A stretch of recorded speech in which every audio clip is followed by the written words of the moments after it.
Suprabhatam, good morning प्यारे बच्चों। पिछली कक्षा में यूपी बोर्ड कक्षा 9 एवं 10 का संस्कृत व्याकरण पढ़ाया जा रहा था, जिसके क्रम में प्रत्याहार बनाने की विधि, लिखने की विधि बताई गई थी। हम थोड़ा सा आगे बढ़ते हैं और वर्ण तथा उनके उच्चारण स्थान को पढ़ेंगे।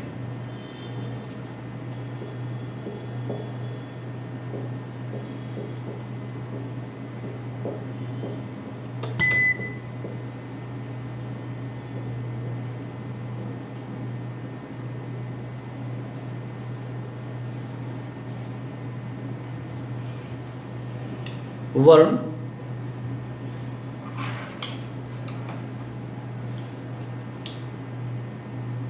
स्वर और व्यंजन दो प्रकार के होते हैं।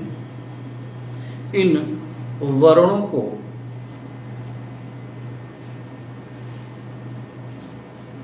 हम मुख के किस स्थान से बोलते हैं, वर्णों को बोलने का, वर्णों को उच्चारण करने का स्थान कहाँ है, इस बारे में आज यहाँ बताया जाएगा।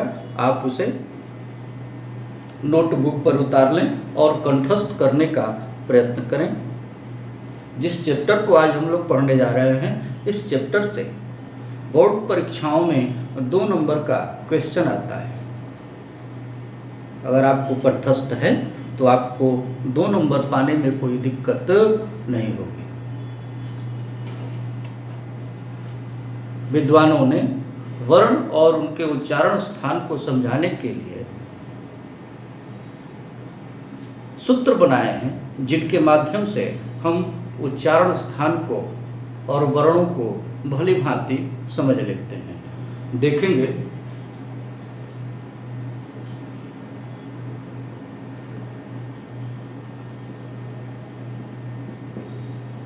सूत्र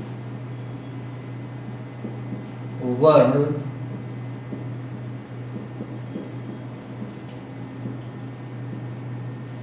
उच्चारण स्थान।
ये सूत्र वर्णों और उनके उच्चारण स्थान को समझने के लिए निर्धारित किए गए हैं।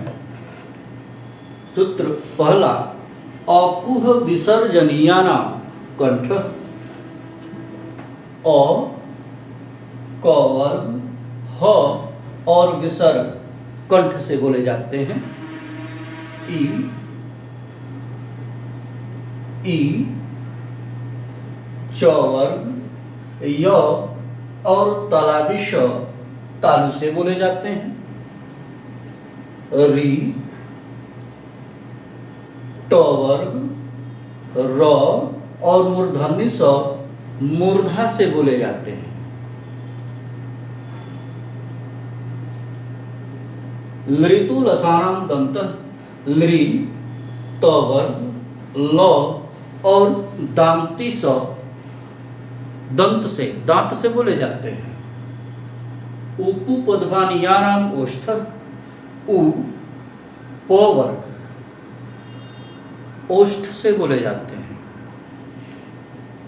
य म ङ ण न, अर्थात वर्गों के पांचवें वर्ण। ये सभी वर्ण नासिका से यानी नाक के सहायता से बोले जाते हैं। वकारस्य दंतोष्ठ व वर्ण व दांत और होठ की सहायता से बोला जाता है। ए दयतो कंठ तालु, ए कंठ और तालु की सहायता से बोले जाते हैं। ओ दौतो कंठोष्ठ, ओ और ओ कंठ ओष्ठ की सहायता से बोला जाता है। आप इसे नोटबुक पर लिखें, उतारें और याद करने का प्रयत्न करें। सूत्र मैं एक बार और बोलता हूं, आप उसे ध्यान से सुनेंगे। औकुह विसर्जनीयानां कंठः, ईचु यशानां तालुः, ऋतु रसाणां मूर्धा, ऋतु लसानां दन्तः, उपु पद्मानीयानां ओष्ठः, यमंगणानां नासिका, वकारस्य दन्तोष्ठः, एदैतो कंठतालुः, ओदौतो कंठोष्ठः। सूत्रों में जो वर्ण दिए गए हैं उन वर्णों को यहाँ स्पष्ट लिखा गया है और दिए गए वर्ण मुख के किस स्थान से बोले जाते हैं उनका वर्णन यहाँ किया गया है। आप इसे याद करें, इसे समझें और इसको भी याद कर लें ताकि आने वाली परीक्षा आपके लिए आसान हो जाए।